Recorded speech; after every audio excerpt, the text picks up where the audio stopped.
Rebonjour à ceux qui n'ont pas encore entendu. Je disais tout à l'heure que nous allions attendre encore un peu. Depuis, le nombre de connexions n'a pas augmenté. Nous sommes à peu près à la moitié des personnes qui doivent se connecter. Je regarde les orateurs. Est-ce que vous voulez, par respect du timing, est-ce qu'on commence? Parce que je sais qu'on a un programme chargé, donc peut-être devrions-nous commencer. Émilie, Wilfried, Caroline? Oui. Oui, je pense que c'est une bonne idée. Ok. Alors, vous souhaitez à tous et à toutes la bienvenue à ce petit déjeuner sur les actualités sociales en France. Et pour la première fois en distanciel. Une actualité, ça change pas, comme tous les ans, qui est extrêmement riche en France et en Belgique. Et donc aujourd'hui, on a 3 experts. Donc je vais vous les présenter. Donc côté français, on a Caroline Barbe de Solucial Avocat. Bonjour Caroline. Bonjour. Pollard de KPMG Avocat en France. Bonjour à tous. Belge, nous avons Émilie de Greunard de Kelo. Bonjour Émilie. Bonjour. Donc, l'ordre du jour aujourd'hui, on a le détachement des travailleurs salariés, sujet très important. Le télétravail, nouveauté dans les actualités sociales. Le chômage ou le chômage temporaire, nouveauté malheureusement. Le congé parental et le congé de paternité. Les élections sociales ou le report des élections sociales et une mesure exceptionnelle en France et en Belgique. Donc, je crois qu'on commence par le sujet du détachement. Donc, je vous laisse la parole et je vous dis à tout à l'heure.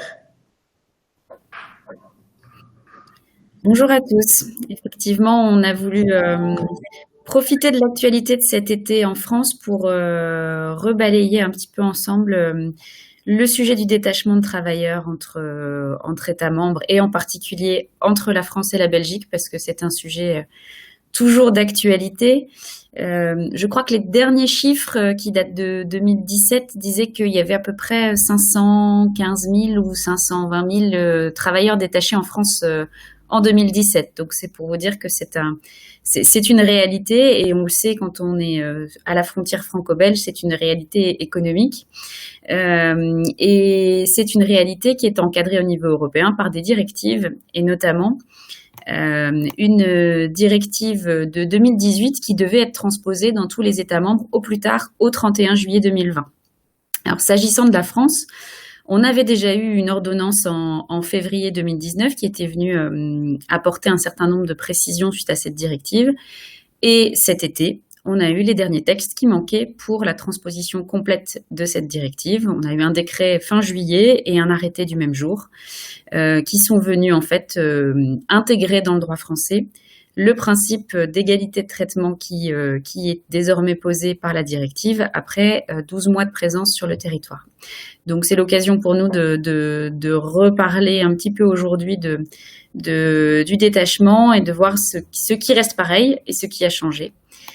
Alors ce qui ne change pas, c'est le socle, c'est-à-dire qu'à partir du moment où une entreprise qui est établie en Belgique envoie en France pour une période déterminée, qui peut être une période de quelques heures à une période de plusieurs mois, un travailleur salarié, elle doit rentrer dans le cadre de ce qui s'appelle le détachement et notamment, elle doit faire un certain nombre de formalités de déclaration préalable. une déclaration préalable de détachement qui est faite sur la plateforme CIPSI, qui est une plateforme en ligne. Alors, sauf exception, justement, en 2019, on a quelques exceptions qui étaient venues être incorporées dans le droit français. Notamment tout ce qui est prestations très courtes dans le domaine artistique ou dans le domaine du sport. Bon, ça concerne finalement assez peu d'entreprises. Une exception un petit peu plus importante, c'est celle des opérations pour compte propre, c'est-à-dire lorsque l'entreprise belge envoie des salariés sur le territoire français pour elle-même, c'est-à-dire pour de la prospection commerciale par exemple. En revanche, dès lors qu'elle intervient dans le cadre d'un contrat pour un client ou pour le compte d'une société dans le groupe, à ce moment-là, il y a l'obligation de faire cette déclaration préalable de détachement qui va préciser le nom des salariés qui sont détachés, leur rémunération, le durée du détachement, le lieu du détachement. Donc ça, pas de changement, ça existe toujours, pas d'allègement non plus particulier depuis cet été. Et en même temps que cette déclaration de détachement, doit avoir lieu la désignation d'un représentant en France. Donc c'est le fait, dans cette déclaration, d'indiquer qui sera l'interlocuteur pour l'administration française si l'inspection du travail, notamment, la directe, ont des questions à poser et des documents à demander. Donc ça peut être une personne physique, ça peut être une personne morale, mais ça doit être quelqu'un qui est sur le territoire français et qui pourra répondre aux questions de l'administration en cas de contrôle et également présenter les documents qui doivent être tenus à la disposition de l'administration. Puisque c'est le deuxième point, l'entreprise qui détache des travailleurs sur le territoire français doit laisser sur place un certain nombre de documents traduits en langue française s'ils ne sont pas établis en langue française à l'origine, et elle doit également se tenir à la disposition de l'administration pour lui adresser un certain nombre de documents en cas de contrôle. Les documents, c'est essentiellement les documents qui permettent de montrer que le salarié est bien payé et est bien payé au minima prévu par la loi. Donc, ça veut dire tout document qui permette de justifier que le salaire est bien payé, tout document permettant de justifier des heures qui ont été travaillées. Donc, en général, ça va être les bulletins de paie, les documents de pointage, voilà, tout ce qui permet d'assurer la paye et aussi tout ce qui est de nature santé et sécurité, c'est-à-dire les documents de visite médicale. Donc tous ces documents-là doivent être conservés sur le territoire français pour que l'administration puisse vérifier que le cadre légal est bien respecté en cas de contrôle. Pas de changement sur ce point. Pas de changement non plus sur la carte BTP, malgré effectivement les difficultés que ça peut parfois générer pour les entreprises du bâtiment quand elles détachent des salariés sur le territoire français. Elles doivent toujours avoir une carte BTP pour tous les salariés qui interviennent sur le territoire français et donc elles doivent en faire la demande à chaque nouveau détachement. Pas de changement non plus sur le fait que dès le premier jour du détachement, le noyau dur du droit du travail doit être respecté. Ça existait déjà.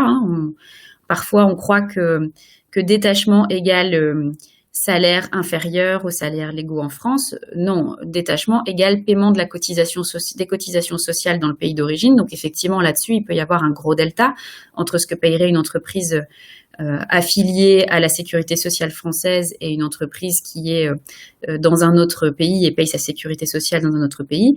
En revanche, le salaire minimum, lui, il est bien obligatoire d'être respecté dès le premier jour. Et quand on parle de salaire minimum, on parle de salaire conventionnel et pas seulement du salaire minimum légal. Donc, si c'est la métallurgie, c'est la convention collective de la métallurgie qui s'applique.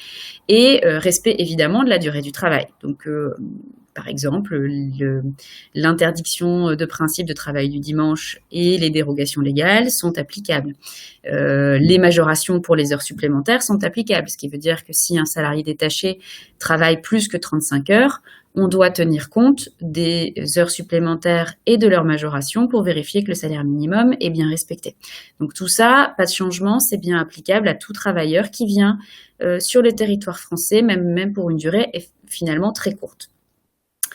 La responsabilité de l'entreprise d'accueil donneur d'ordre reste la même, c'est-à-dire que si vous êtes une entreprise française qui accueille dans ses murs, soit en tant qu'entreprise du groupe, soit en tant que client d'un prestataire qui est étranger et qui vous détache des salariés pour faire la prestation, vous avez toujours l'obligation de vérifier que les déclarations ont bien été faites, à défaut de quoi vous pouvez vous-même faire l'objet des sanctions administratives qui existent en matière de détachement.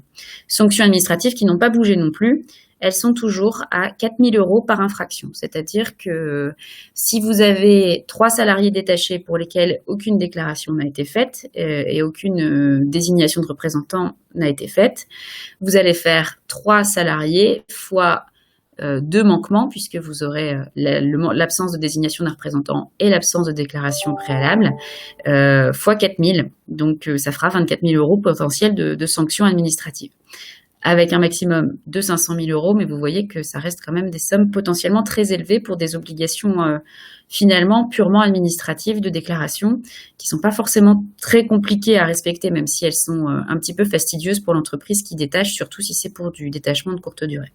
Donc tout ce panel-là reste identique, pas de changement, pas d'assouplissement, pas de renforcement non plus. Ce qui a changé depuis le 30 juillet 2020, c'est, premier point, les frais professionnels. C'est-à-dire qu'aujourd'hui, en plus du socle minimal du droit du travail, de la rémunération, de la durée du travail, les frais professionnels qui sont prévus par la loi ou la convention collective en matière de transport, repas et hébergement s'appliquent dès le premier jour du détachement. Ce qui veut dire, par exemple, je pense au bâtiment où on a tout un tas d'indemnités conventionnelles de petits déplacements, de grands déplacements, de paniers repas, etc. Tout ça s'applique pour les salariés détachés également maintenant depuis le 30 juillet. Quelle que soit la durée du détachement en France. Donc ça veut dire que l'entreprise qui détache doit y penser dans son package qu'elle offre aux travailleurs. Alors évidemment, si elle prévoyait déjà des choses qui sont plus favorables que ce que prévoit la Convention française, il n'y a pas de difficulté. Mais il faut s'en assurer pour éviter d'être pris en défaut sur cette nouvelle obligation. Autre nouveauté, cette fois c'est en cas de détachement dit de longue durée, c'est-à-dire après 12 mois de présence sur le territoire, qui peut être porté à 18 mois. Là, pour que ce soit porté à 18 mois, ça veut dire qu'il faut que l'entreprise qui détache fasse une demande expresse à l'administration, soit dès le départ, soit en cours de route, mais en tout cas avant la fin des 12 mois. Il ne s'agit pas de le faire après l'expiration des 12 mois, mais avant la fin des 12 mois, si par exemple on s'aperçoit qu'on est sur un chantier et qu'on a eu un retard de fourniture, d'outillage, ce genre de choses qui ont fait qu'on va devoir décaler un petit peu la fin du chantier d'1 mois ou 2, on peut passer par la plateforme SITPSI et demander une prolongation, mais avec un maximum quand même de 18 mois maximum. À partir de cette date-là, l'ensemble du droit français est applicable à la relation de travail, alors à quelques exceptions près, qui ont été listées là sur la slide, c'est-à-dire principalement les motifs de CDD et la rupture, puisqu'on considère que le contrat de travail, il a quand même été conclu sous un droit étranger, et donc le droit français n'a pas vocation à s'y substituer passé 12 mois, mais par contre tout le reste devient applicable. C'est pour ça qu'on parle désormais d'égalité de traitement. On va en parler tout à l'heure, mes confrères vont en parler tout à l'heure sur la notion de télétravail. Ce cadre-là, par exemple, même si le contrat de travail est soumis en principe à un autre droit que le droit français, à compter du 12e mois de présence, le droit français va s'appliquer. Donc s'il y avait une charte télétravail à avoir, il faudra vérifier qu'elle existe. Souvent, le détachement, on n'est pas trop sur des problématiques de télétravail, mais on prend un autre exemple, les relations collectives de travail. C'est-à-dire qu'un détachement de longue durée, potentiellement, peut conduire à devoir mettre en place des représentants du personnel sur le territoire français. Le règlement intérieur, si on a plus de 50 salariés détachés sur le territoire français, il faudra qu'on ait un règlement intérieur en langue française qui réponde au droit du travail français. Voilà. Alors, ça reste des choses qui sont moins dans le cœur de la relation de travail que ce qui existait déjà, puisqu'il y avait déjà tout ce qui était rémunération, durée du travail, qui étaient quand même les points les plus importants, hygiène, sécurité aussi, qui étaient déjà applicables. Mais ça veut dire quand même que quand on a vocation à être longtemps sur le territoire français avec des travailleurs détachés, il faut prendre le temps de se poser la question de l'impact que ça peut avoir sur d'autres obligations qui vont au-delà de la question de la rémunération et de l'exécution individuelle du contrat. Tout ça est applicable depuis le 30 juillet. Se pose donc la question de... et donc aussi, je viendrai après sur la question du délai puisque c'est la slide suivante, mais nouveauté également, des nouvelles possibilités de sanctions. Jusqu'à présent, les sanctions qui étaient prévues, c'était des sanctions d'amende principalement, et la possibilité aussi de suspension de prestations quand l'entreprise étrangère ne répondait pas aux sollicitations de la directe en cours de procédure. Mais il n'y avait pas de possibilité d'interdire une prestation de service, une future prestation de service avant que l'entreprise revienne. Il y avait une possibilité d'interdire une prestation de service si une entreprise étrangère avait été sanctionnée par des amendes, qu'elle n'avait pas réglé ses amendes et qu'elle revenait de nouveau sur le territoire. Aujourd'hui, les directs ont la possibilité d'interdire avant même que l'entreprise étrangère ne revienne, ce qui lui permet du coup de prononcer des sanctions plus lourdes, y compris éventuellement de poursuivre sur le terrain pénal les entreprises qui reviendraient alors qu'elles n'ont pas respecté une première fois les obligations et qu'en plus de ça, elles n'ont pas exécuté les amendes. Donc ça, c'est pour vraiment inciter les entreprises étrangères qui détachent à respecter les obligations et aussi à payer les sanctions administratives qui sont éventuellement prononcées à leur encontre. Une nouvelle obligation également, alors cette fois c'est pour les entreprises étrangères qui feraient appel à une entreprise de travail temporaire étrangère pour détacher en France. Je prends un exemple, vous êtes une entreprise belge, vous allez avoir une prestation de service à faire sur le territoire français et pour réaliser cette prestation de service, vous allez envoyer vos salariés, mais peut-être qu'à un moment vous allez avoir besoin de main-d'œuvre complémentaire. Il arrive qu'on fasse appel à une agence d'intérim, une entreprise de travail temporaire. Et souvent, l'entreprise belge va se dire je vais faire appel aussi à l'entreprise de travail temporaire belge avec laquelle j'ai l'habitude de travailler sur mes marchés en Belgique, qui peut tout à fait, elle aussi, détacher des salariés en France. Si vous le faites, c'est toujours permis, aucune difficulté, mais vous avez une obligation d'informer votre contractant, votre entreprise d'intérim, de la réglementation applicable en France pour s'assurer qu'elle-même ait bien connaissance de ses obligations vis-à-vis de ses salariés. Alors, la bonne nouvelle, c'est que le gouvernement a essayé de faire des choses simples en créant un site internet dédié, que je vous ai mis le lien de ce site. Et sur ce site internet, vous avez des fiches synthétiques sur les grandes lignes du droit du travail applicables aux salariés détachés en France.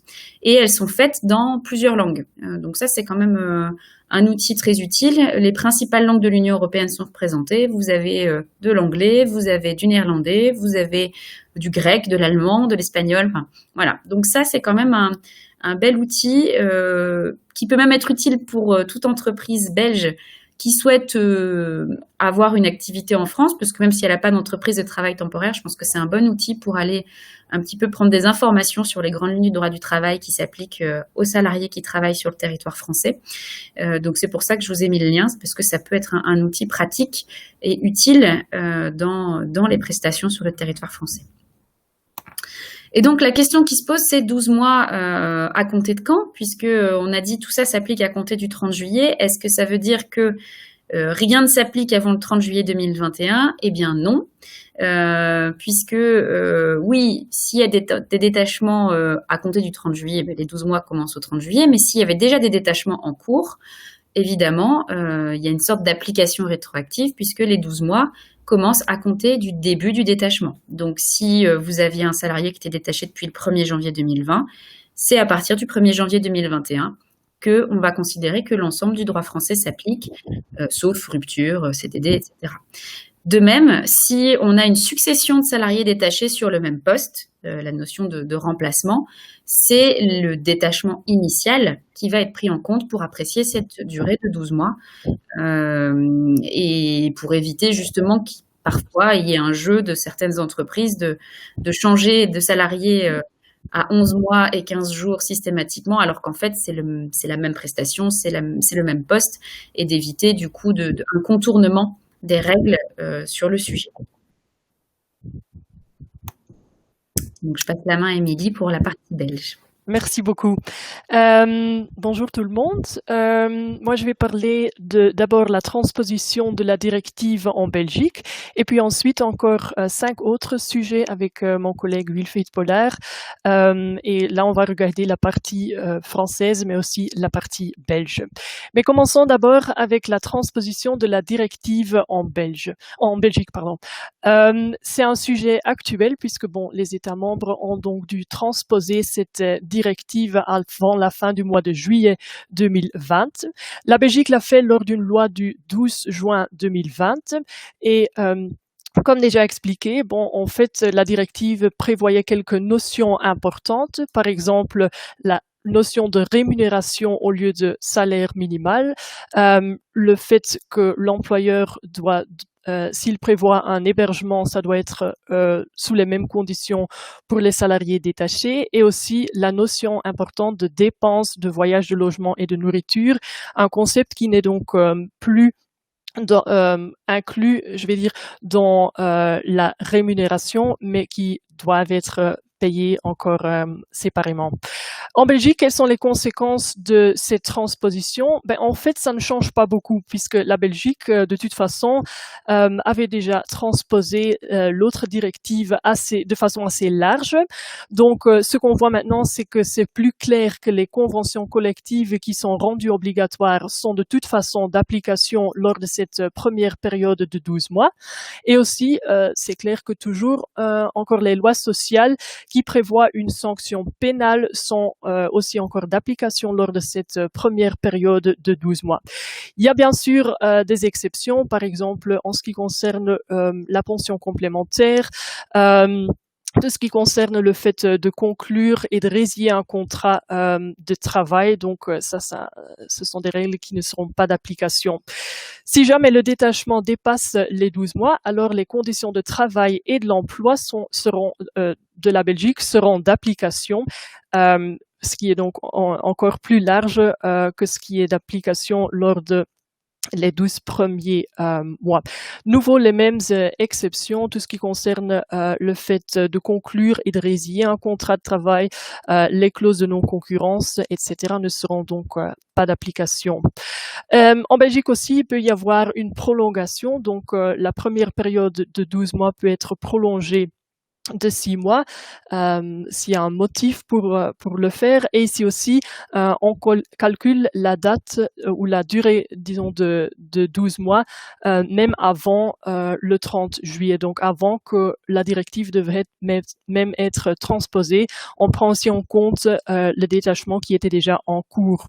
En Belgique aussi, on peut remplacer une personne détachée, mais on regarde alors si le remplaçant a la même fonction.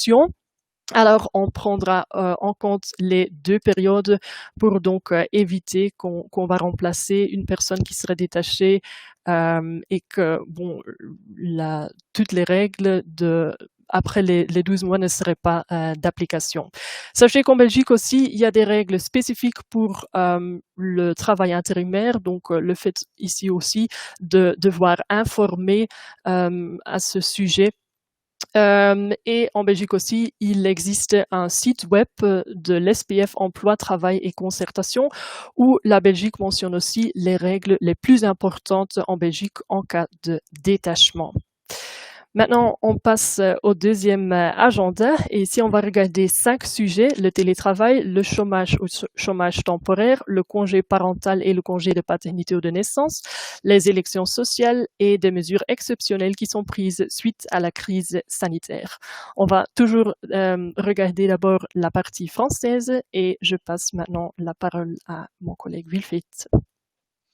Oui, merci Émilie. Donc, nous allons parler en premier lieu du télétravail.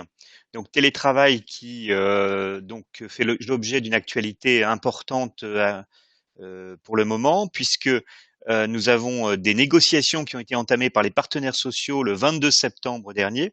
2 réunions de travail sont prévues le 3 et le 23 novembre pour discuter d'un accord national interprofessionnel qui s'appliquerait donc sur l'ensemble du territoire français pour assouplir les règles relatives au télétravail.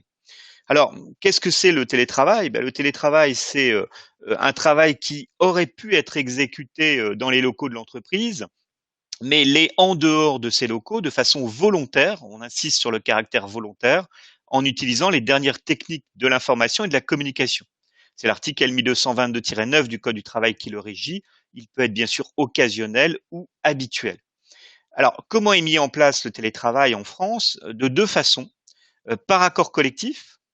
À ce moment-là, on peut déroger à l'accord national interprofessionnel qui avait été déjà adopté sur le sujet le 19 juillet 2005, ou alors par une charte élaborée par l'employeur après avis des délégués du personnel, c'est-à-dire du comité social et économique, donc sauf pour les entreprises bien sûr qui n'en ont pas ou qui ont un procès-verbal de carence.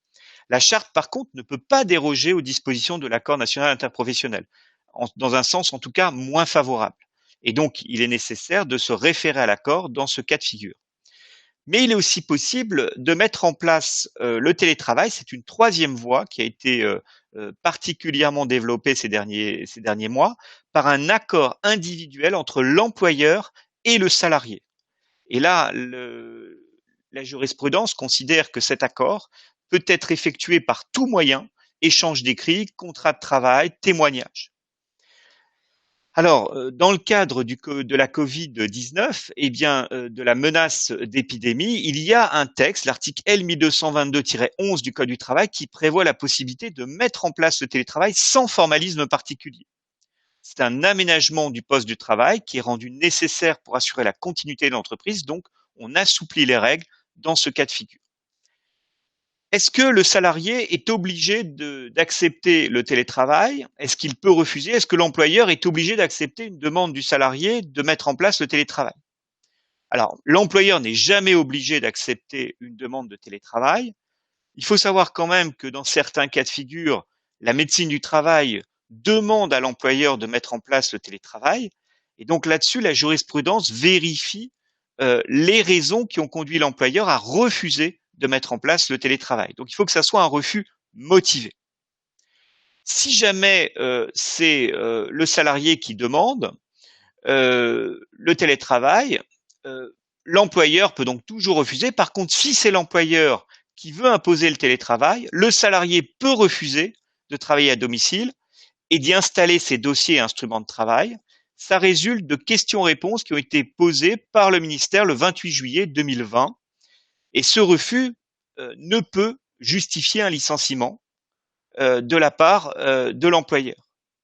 Alors ça, c'est une règle de principe, mais qui n'est pas applicable en cas de menace d'épidémie ou de force majeure. Alors, bien évidemment, la force majeure en droit français est très difficile à établir, puisqu'il faut que ça soit une cause imprévisible, irrésistible et extérieure à la volonté.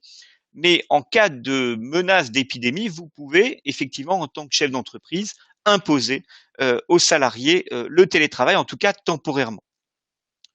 En revanche, si on est en dehors de cette vague épidémique, eh bien, le salarié peut valablement refuser, et si l'employeur l'impose, il peut même aller jusqu'à prendre acte de la rupture du contrat de travail, c'est-à-dire constater un licenciement abusif de la part de l'employeur. C'est un arrêt du 2 octobre 2001 qui nous l'indique.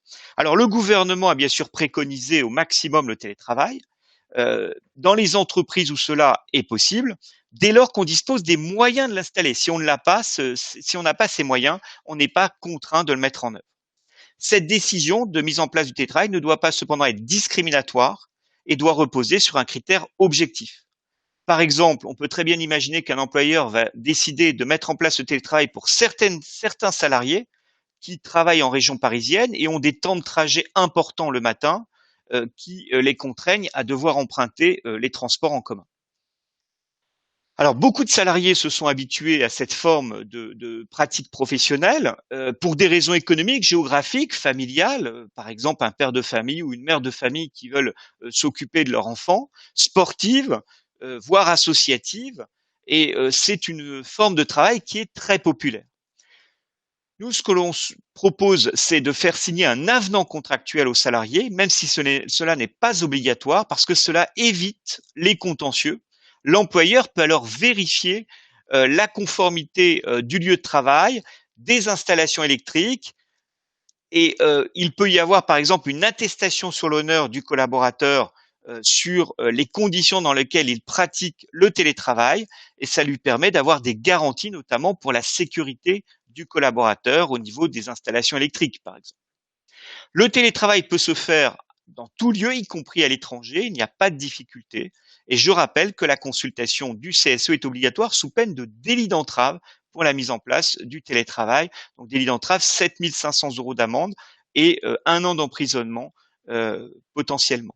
Alors, exclusion de certains salariés peu anciens ou peu autonomes pour le télétravail. Ainsi, un jeune collaborateur va peut-être avoir du mal à mettre en place le télétravail. Exclusion aussi de certaines tâches qui sont réalisées en dehors de l'entreprise habituellement, mais ne sont pas réalisées dans l'entreprise, donc on les exclut naturellement du télétravail, ou alors de certaines tâches qui sont au contraire réalisées à domicile et que l'on ne va pas inclure dans le télétravail. Que doit préciser l'accord? Donc, vous avez ici les 5 conditions. Donc, je vais en citer quelques-unes. Le fait, par exemple, de prévoir les modalités de passage au télétravail ou inversement les conditions de retour à un travail normal.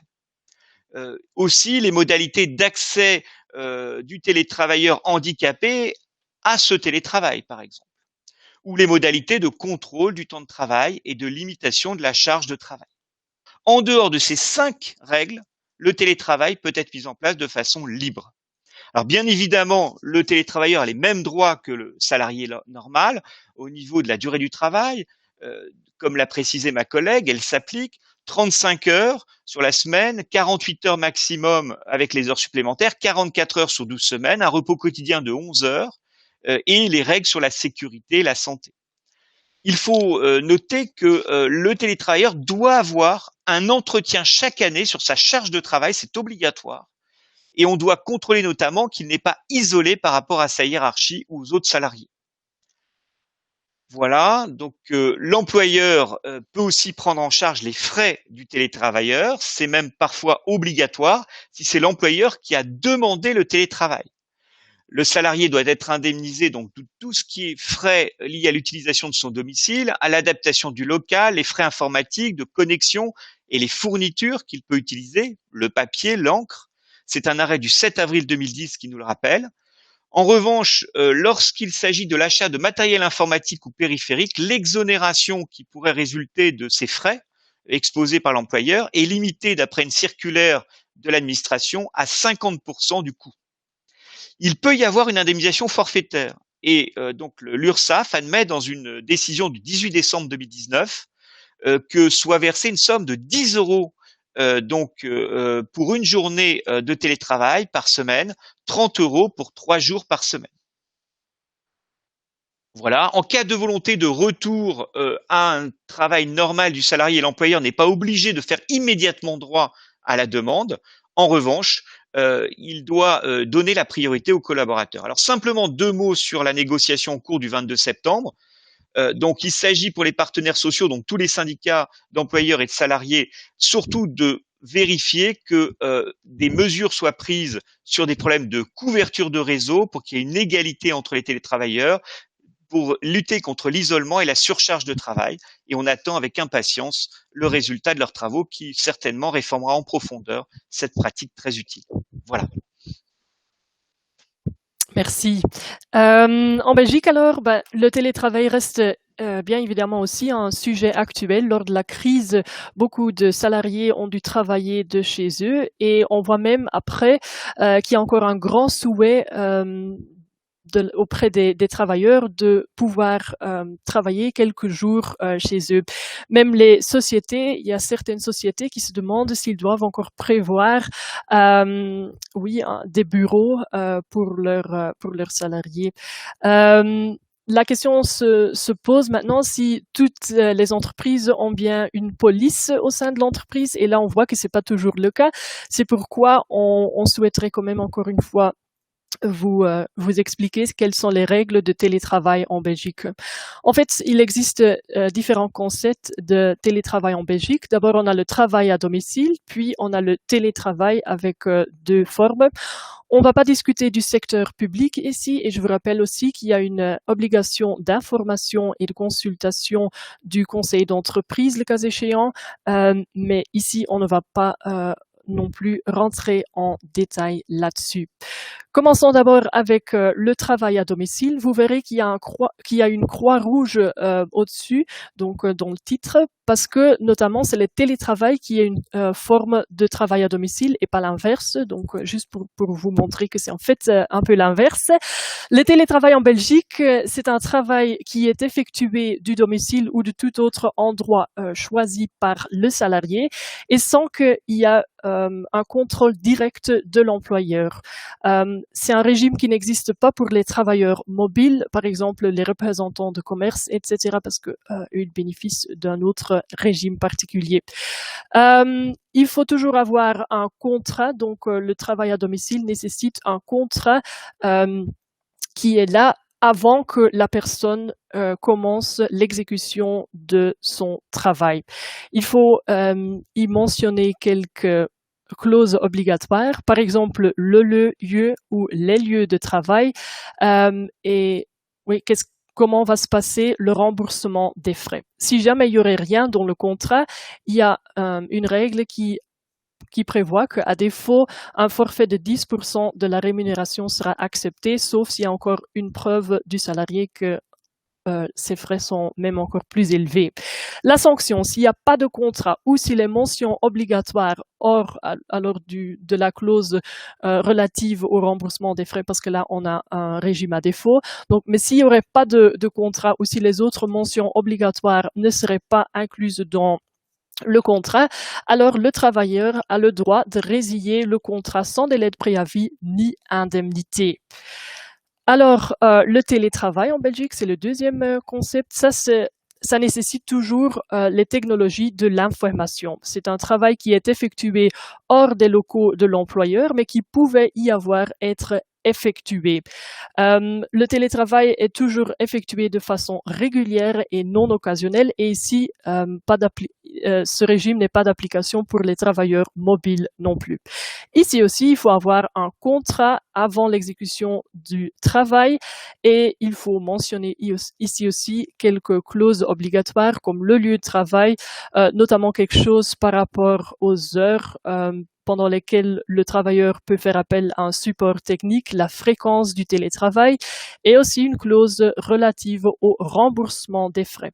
Soit le remboursement des frais se fera sur base des pièces justificatives, soit sur une base forfaitaire. Et là, on sait que l'ONSS accepte soit 10% du salaire brut qui se rapporte au télétravail, ou soit des montants forfaitaires comme les 129 € et 48 centimes par mois pour les frais de bureau, notamment électricité, chauffage, etc.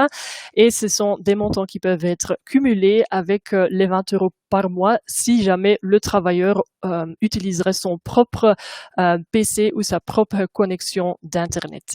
Ici, la sanction est moins grave. On peut le dire s'il n'y a pas de contrat. Alors ici, le télétravailleur a le droit d'intégrer ou de réintégrer le cas échéant dans les locaux de l'employeur. Et ça, c'est uniquement s'il n'y aurait même pas de contrat ou d'avenant. Donc, pas si les mentions obligatoires ne seraient pas incluses dans le contrat. Alors, on a encore une forme particulière de télétravail, c'est le télétravail de façon occasionnelle et non régulière. Ça, c'est vraiment un télétravail qui aura lieu s'il y a une force majeure ou s'il y a des raisons personnelles qui nécessitent que le travailleur travaille de chez lui. Par exemple, en cas de grève de train imprévue, en cas de panne de voiture, uniquement possible si la fonction ou l'activité est compatible, bien sûr, avec le télétravail occasionnel, et ce n'est jamais un droit acquis. Le salarié doit le demander à l'employeur au préalable dans un délai raisonnable et doit motiver sa demande. Il pourrait y avoir des accords fixés par une convention collective ou un règlement de travail qui peuvent notamment prévoir, par exemple, ce qui pourrait être remboursé dans le cas de cette forme spécifique de télétravail.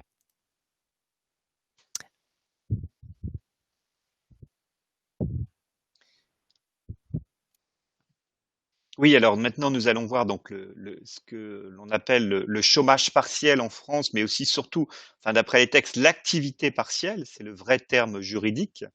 Le terme courant étant chômage partiel.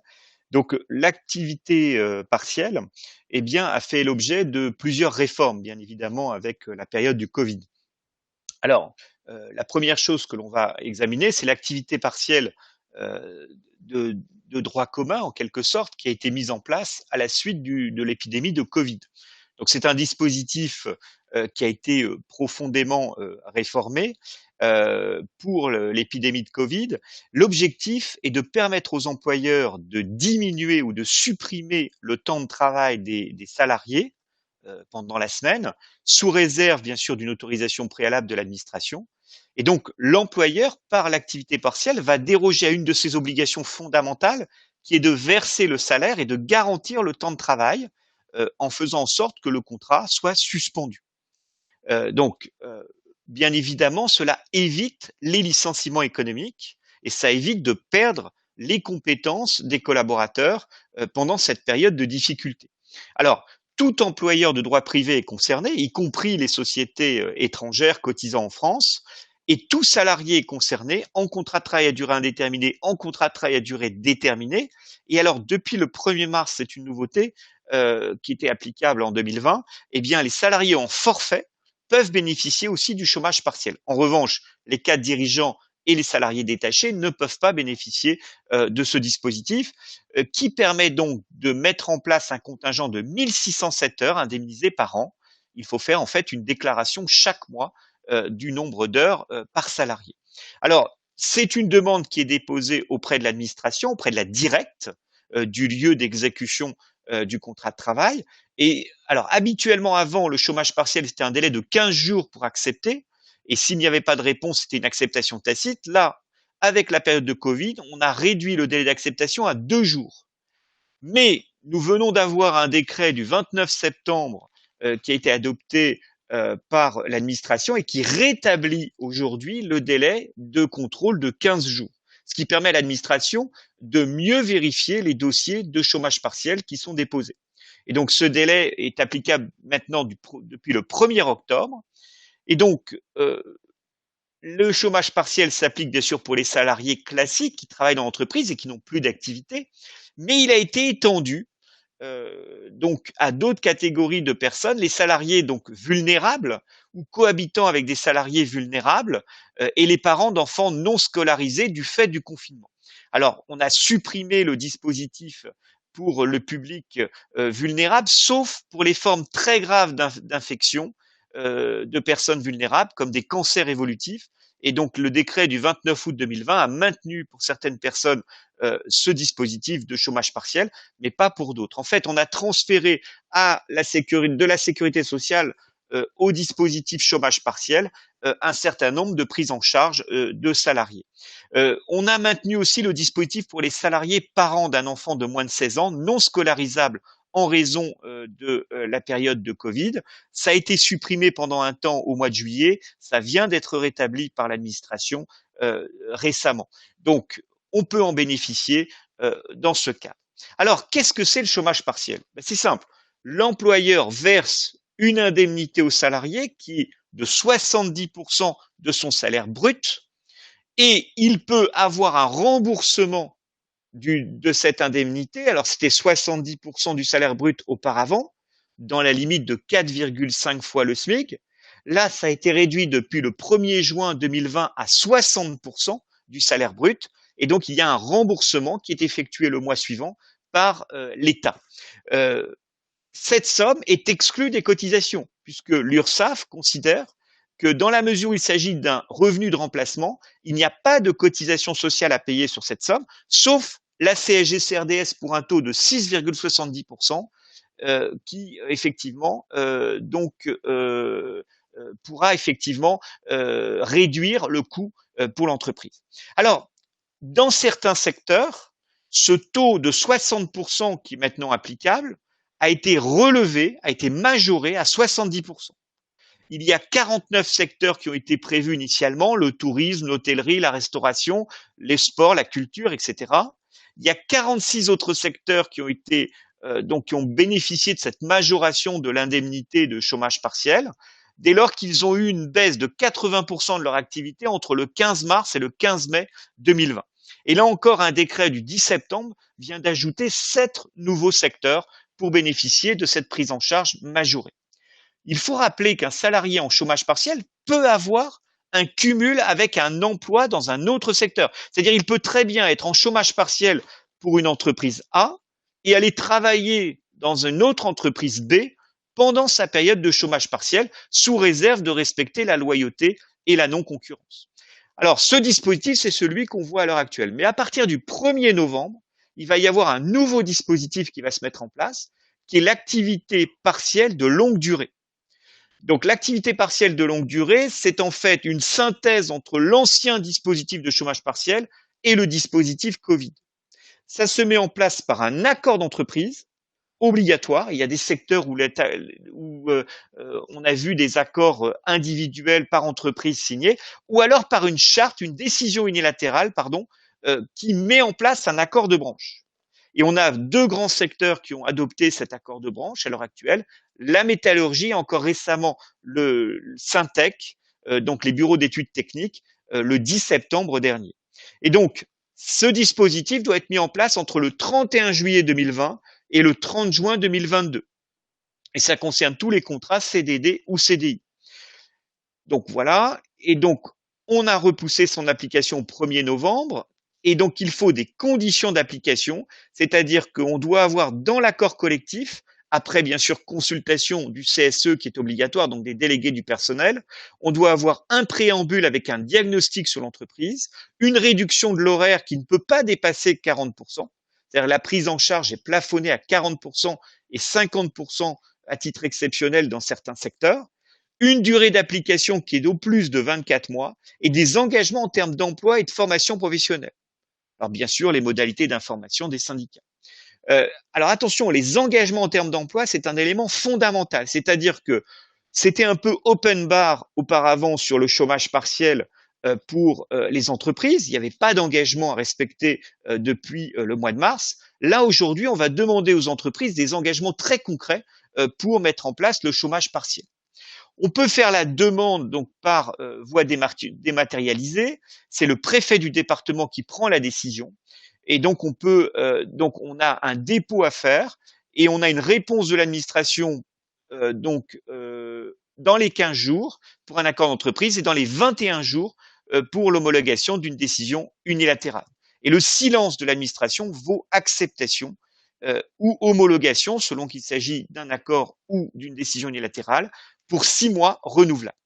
Attention, dans les engagements, il ne faut pas faire de licenciement économique.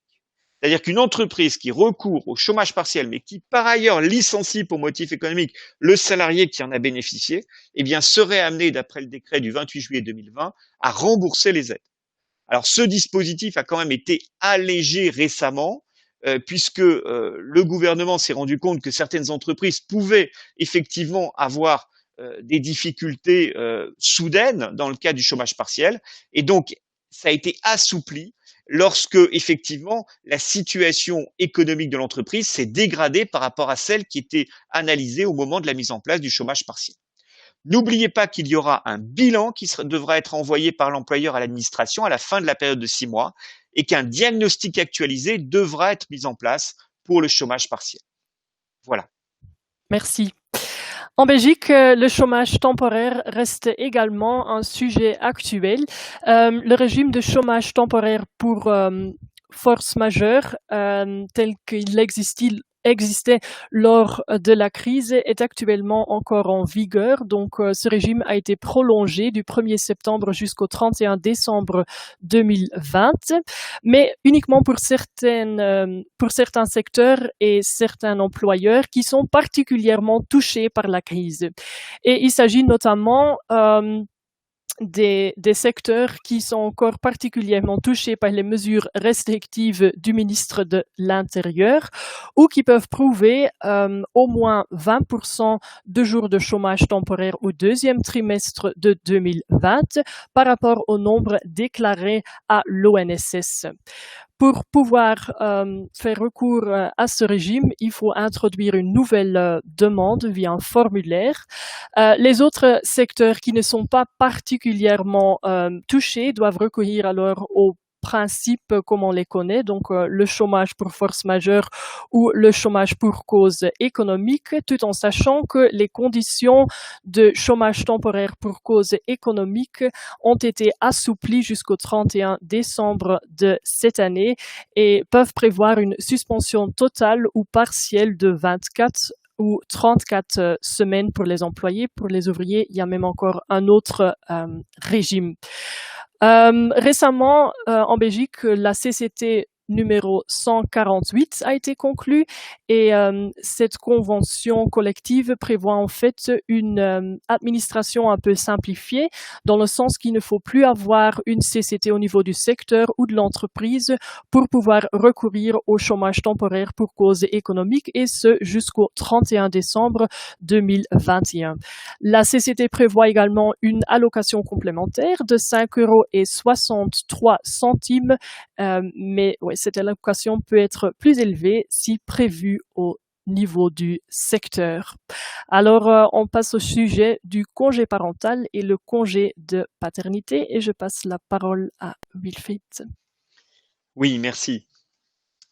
Nous allons effectivement parler du congé de paternité. Alors, j'ai pas parlé du congé parental comme il peut y en avoir en Belgique, parce que nous, le congé parental lié à la prise en charge des personnes qui ont des enfants à garder, eh bien, c'est l'activité partielle qui règle le dispositif. Alors, nous allons parler plutôt du congé de paternité parce que c'est quelque chose qui a été annoncé récemment par le président de la République le 23 septembre 2020. Donc c'est un nouveau congé qui va être mis en place par la loi de financement de la sécurité sociale qui sera adoptée en décembre pour l'année 2021. Il va être entré en vigueur à compter du 21 juillet 2021 et c'est en fait une révolution dans notre système français. Puisque auparavant, seule la mère avait un véritable congé lié à la naissance d'un enfant. Certes, le père avait un congé, mais qui était très réduit. Et là, on double la durée du congé de paternité qui est applicable pour les pères de famille. Alors, ça s'est fait sur la base d'un rapport qui a été adopté de monsieur Boris Cyrulnik, donc un spécialiste bien connu, à la suite donc de ce rapport sur les 1000 premiers jours de l'enfant. Eh bien, il indique que pour assurer l'égalité entre les hommes et les femmes et un meilleur partage des tâches dès les premiers jours, cela permet donc ce congé, cette proposition de congé, permet d'être présent dans les premiers mois de la vie de l'enfant, ce qui est extrêmement positif pour l'enfant et pour les parents. Et donc, nous avons donc les pères qui bénéficient d'un congé de 28 jours, 3 jours à la charge de l'employeur, alors sous réserve de dispositions de la convention collective plus favorable éventuellement, et 25 jours d'absence qui sont pris en charge par la sécurité sociale, donc ils sont indemnisés par la sécurité sociale. Et dans ces 25 jours, il y a impérativement 7 jours obligatoires pour les pères de famille.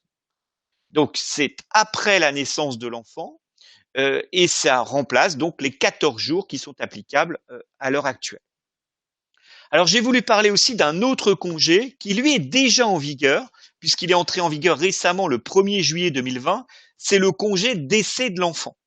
Donc c'est un nouveau congé, effectivement, qui prend en compte la douleur des familles en cas de décès d'un enfant. Donc les salariés ont droit à 15 jours de congé après le décès d'un enfant ou d'une personne à charge de moins de 25 ans. C'est applicable, donc comme je l'ai dit, depuis le 1er juillet 2020, 5 à 7 jours plus un congé de deuil de 8 jours. et qui peuvent être pris dans l'année suivant le décès, soit de façon continue, soit de façon fractionnée. C'est une période assimilée à du temps de travail effectif, ce sera certainement le cas aussi pour le congé de paternité augmenté. Ces deux droits, il suffit simplement d'informer l'employeur et c'est obligatoire au moins 24 heures à l'avance. Et c'est un congé qui est payé par l'employeur en principe. Alors il y aura sans doute une partie qui sera prise en charge par la caisse primaire d'assurance maladie. Ça peut donc être complété par des dons de jours de repos. Il faut savoir que parfois certains salariés prennent effectivement, veulent soutenir un autre collaborateur qui a subi ce genre d'événement et peuvent donner des jours de congé à un autre collaborateur. C'est prévu effectivement par les textes en droit français. Alors attention, il y a une période de protection contre les licenciements pour ce type de congé de 13 semaines suivant le décès de l'enfant. Donc, sauf faute grave ou impossibilité de maintenir le contrat de travail, comme pour la personne qui est en congé, qui est en état de grossesse, mais pas en congé de maternité, il y a une restriction importante à la possibilité de licencier. Et il y a une allocation de 2 000 € qui est accordée à la personne à ce titre. Voilà, j'en ai terminé. Merci. En Belgique, le congé parental et le congé de paternité ou de naissance, ça reste aussi un sujet actuel, puisque bon, lors de la crise, quand certaines crèches seraient fermées, la question se pose ou comment est-ce que les parents doivent prendre soin de leurs enfants. En Belgique, on a créé un congé parental Corona. C'est un congé qui était encore en vigueur jusqu'au 30 septembre 2020 et qui prévoyait une réduction de prestations ou une suspension complète, tout en fonction du régime de travail du salarié et de l'enfant, de l'âge, etc. Il faut y avoir un accord de l'employeur donc pour pouvoir recourir à ce régime et une allocation d'interruption de l'ONEM était prévue qui était de 25 ou même 50% plus élevée que ce qui est normalement prévu pour un congé parental. Ce qui est encore important à ce jour, c'est que ce congé parental n'est pas pris en compte pour les conditions du créditant et qu'il y a toujours une protection de 3 mois après le congé. C'est-à-dire donc si la date limite pour appliquer ce congé parental était le 30 décembre, si on compte plus 3 mois, alors on arrive à une protection jusqu'au fin du mois de décembre, date limite. Puisque ce congé parental n'existe ou n'est plus vraiment en vigueur en ce moment-ci, on voit qu'avec la nouvelle convention collective 103, le fait de devoir prendre soin de ses enfants a été ou est maintenant actuellement un motif pour pouvoir recourir au chômage temporaire pour force majeure. Donc, si jamais les crèches, etc., seraient fermées, alors en principe, on pourrait le considérer comme un motif afin de pouvoir recourir au chômage temporaire pour force majeure. Encore un mot sur le nouveau régime de congé de paternité ou congé de naissance. En Belgique, en principe, les pères et les commères ont 10 jours de congé après la naissance de leur enfant, donc c'est un congé de naissance donc. Et il y a un nouveau gouvernement en Belgique et l'accord de gouvernement a prévu que ces 10 jours seraient prolongés graduellement vers 20 jours pour donc les pères ou les commères après la naissance de leur enfant. J'ai encore mis un point d'interrogation parce que bon, on dit dans l'accord prolonger graduellement, mais on ne sait pas encore en détail comment tout se déroulera bien en pratique et à partir de combien ce sera effectivement alors 20 jours. On passe au nouveau sujet, les élections sociales. Oui, merci Émilie. Donc effectivement, sur les élections sociales, il faut rappeler un certain nombre de principes. Il y a eu une réforme très importante en matière de représentation des personnels en 2017, au mois de septembre 2017, par des ordonnances donc souhaitées par le gouvernement actuel. Cette réforme a transformé les représentants du personnel. De délégués du personnel, on est passé à CSE, Comité social et économique. Et donc, elle a posé un délai, une date butoir pour la mise en place du comité social et économique dans les entreprises. Cette date butoir donc commençait, alors ça, la période commençait du 1er janvier 2018 et devait se terminer le 31 décembre 2019 au plus tard. Et donc l'ordonnance du 22 septembre 2017, numéro 2017-1386, nous disait que c'était impératif de mettre en place ce CSE au 31 décembre. Même si on avait mis en place les élections en 2017 ou en 2016 et qu'elles doivent être organisées tous les 4 ans, il fallait refaire des élections pour adopter ce dispositif et qu'il y ait un CSE à la place des délégués du personnel ou du comité d'entreprise. Et donc, ce dispositif est obligatoire. Et s'il n'était pas mis en place, il y avait un risque de délit d'entrave, je l'ai dit tout à l'heure. Le délit d'entrave, c'est une sanction lorsqu'on porte atteinte aux fonctions de représentant du personnel ou à leur désignation. Et lorsque ça concerne leur désignation, c'est une peine de 7 500 € d'amende et d'1 an d'emprisonnement éventuel.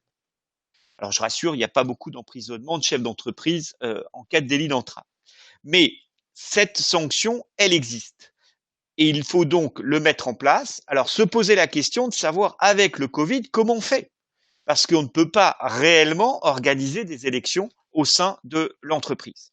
Et donc, il y a eu suspension des processus et délais électoraux. Et donc, les pouvoirs publics ont prévu que cette période de suspension portait sur toute la période donc d'état d'urgence, qui, je le rappelle, s'est terminée le 10 juillet 2020, et sur un délai de 3 mois suivant la période d'état d'urgence, c'est-à-dire 3 mois plus le 10 juillet, ça fait 10 octobre 2020. Donc, depuis ce samedi dernier, les entreprises doivent relancer le processus électoral. La suspension concernait le délai d'organisation des élections tous les 4 ans, le délai d'organisation du premier tour, le délai d'information des organisations syndicales sur le processus électoral, etc., etc., toutes les obligations liées aux élections. Et donc, il faut que les entreprises recommencent le processus si jamais il avait été interrompu. Alors, j'ajoute par ailleurs que, pareil, il en est de même de l'administration, l'inspecteur du travail qui aurait été saisi après le 12 mars d'une demande sur des contestations d'élections, eh bien, devait reporter sa décision après la fin de l'état d'urgence, donc après, et ce délai de 3 mois, donc c'est-à-dire le 10 octobre 2020. Donc voilà ce qu'il en est au niveau du processus. Alors sur les réunions, eh bien, les textes prévoient la possibilité aujourd'hui, pour des raisons de sécurité, pour permettre une meilleure protection des collaborateurs et une meilleure information des salariés sur les dispositifs existants dans l'entreprise, eh bien d'organiser les réunions par visioconférence, par audioconférence, ou même lorsque ces deux solutions ne sont pas praticables, par messagerie interposée. Donc le texte autorise ce recours dans le cadre des réunions avec le CSE. Et ceci depuis une ordonnance adoptée le 1er avril 2020. Alors, je voulais m'attarder, et c'est le dernier point que je verrai sur le CSE, sur un arrêt très important du 8 juillet 2020 qui a été adopté donc récemment sur les délais de consultation du CSE. Vous savez qu'en droit français, il y a des délais impératifs de consultation. Si jamais on ne respecte pas le délai, le CSE est censé avoir donné un avis négatif sur la mesure qui est envisagée. Par exemple, s'il se prononce sur le règlement intérieur ou sur un avis lié à l'inaptitude d'un salarié. Et donc, les délais qui sont prévus peuvent être considérés comme reportés pour la Cour de cassation par un accord tacite de l'employeur dès lors que des indices montrent qu'il y a eu cet accord. C'est une petite révolution parce que auparavant, le Code du travail prévoyait qu'il fallait un accord collectif ou un accord adopté à la majorité du CSE pour un report des délais de consultation. Et là, la Cour de cassation vient nous dire, mais non, on peut considérer qu'il y a un accord sur le report dès lors que des indices montrent ce décalage dans l'application du délai. Et ça peut être simplement le fait d'avoir fixé une date de consultation qui est au-delà du délai ou une réunion complémentaire au-delà du délai.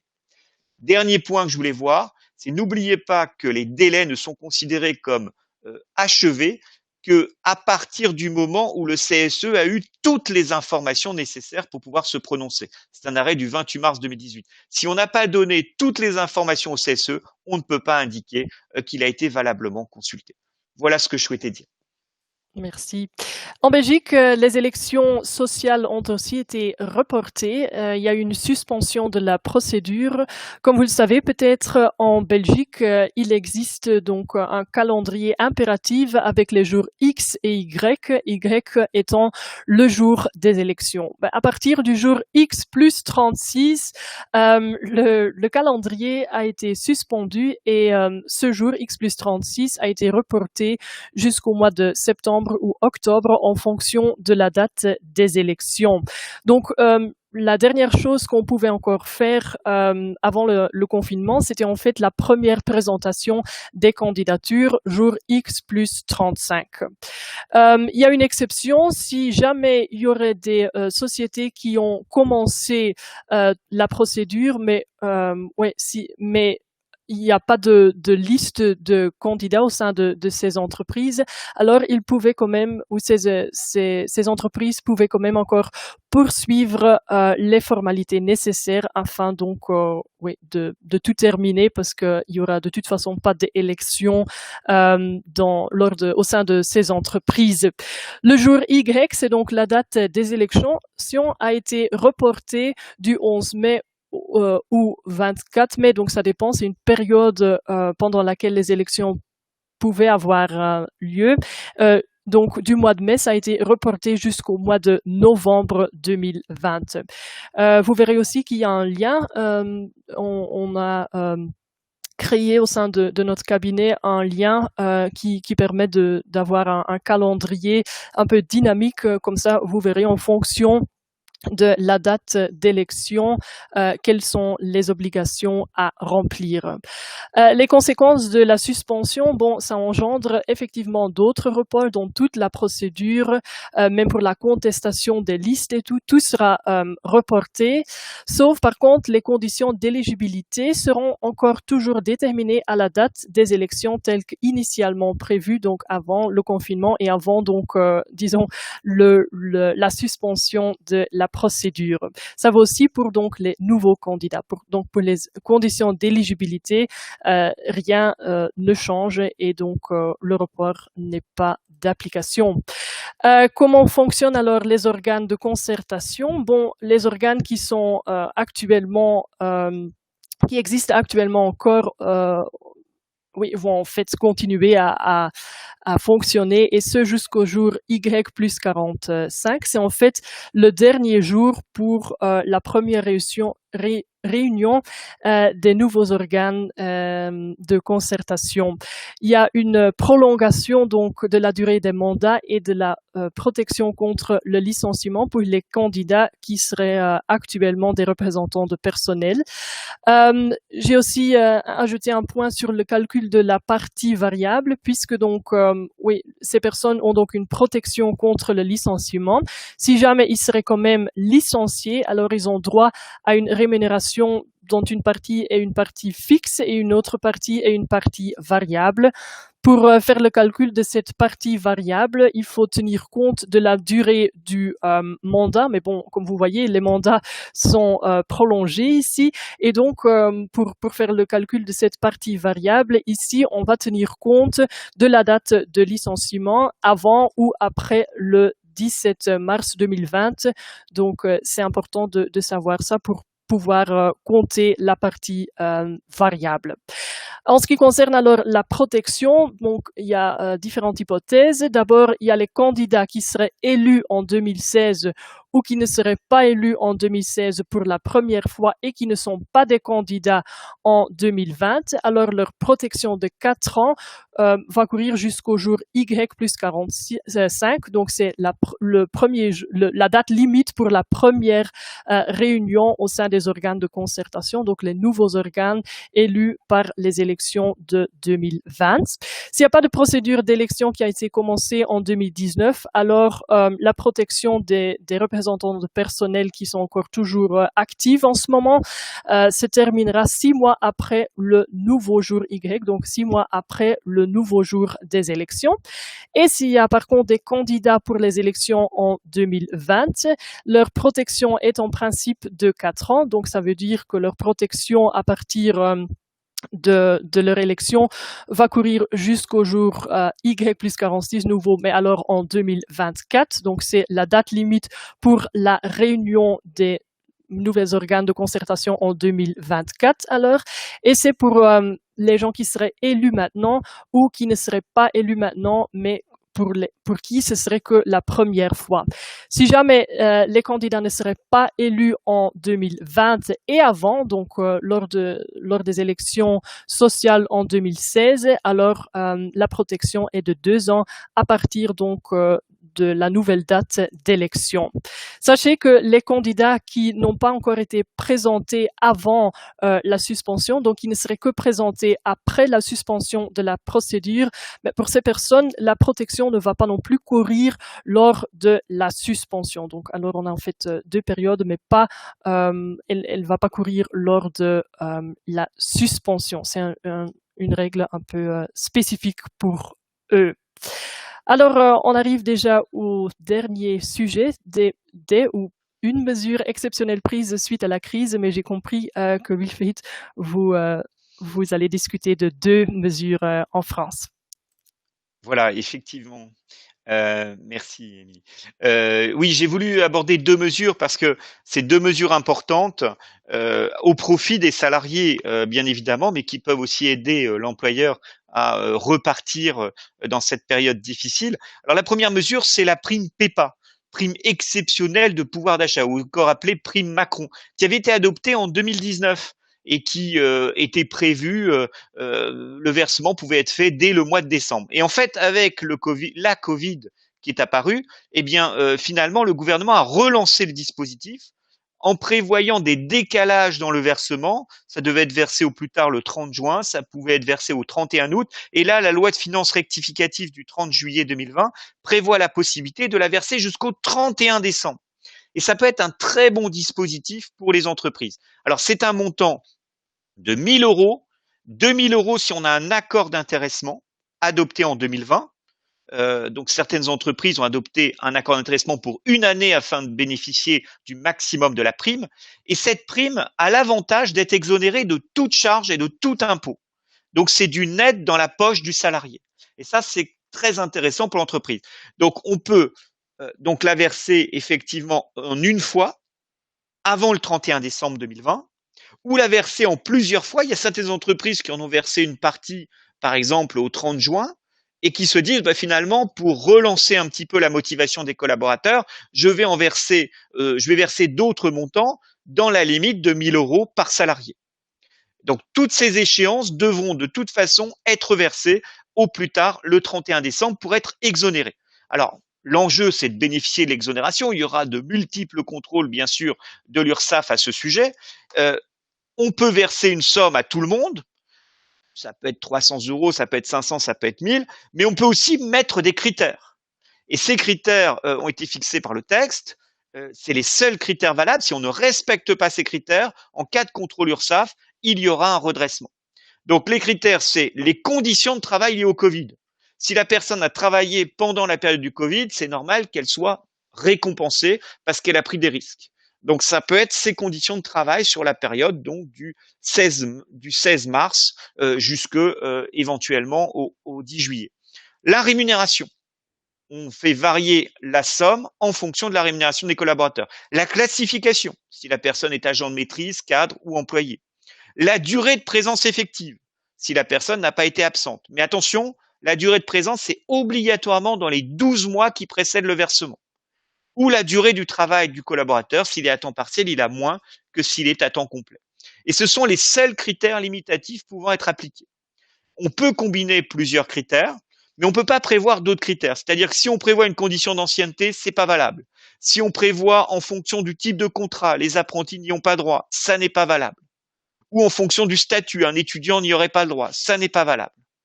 Et donc, il faut il faut déterminer des critères simples dans la pratique pour permettre justement une bonne compréhension par les salariés et puis en cas de contrôle par l'administration. Alors pour en bénéficier, il faut que le salarié ait un contrat au moment du versement ou au moment de la décision unilatérale qui met en place la prime. Puisque bien évidemment, il va falloir formaliser cette adoption par une décision unilatérale ou un accord d'entreprise qui serait signé par le chef d'entreprise. Donc, soit au moment de l'accord d'entreprise, soit au moment de la décision unilatérale, soit au moment du versement, le salarié doit être titulaire d'un contrat de travail. Ce qui veut dire que quelqu'un qui a travaillé ponctuellement mais qui n'est plus là, n'y a pas le droit par principe. Deuxième condition, avoir perçu sur les 12 mois antérieurs une somme qui est inférieure à 3 SMIC annuels. En 2020, ça représente 55 419,12 €.